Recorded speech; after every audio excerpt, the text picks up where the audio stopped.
hanımlar, size yeni bir parçamızı təqdim edirik.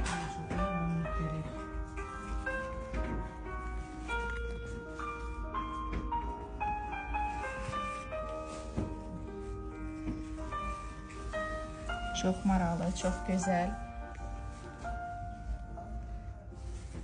Biz düşünürük ki kayması çox olan hissəni yuxarı salmağa və getdikcə bax belə seyrəyə doğru getməyə.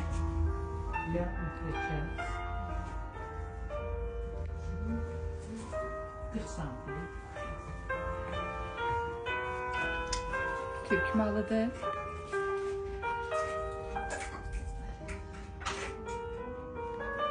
Çok güzel görsənir, çok maraqlı görsənir.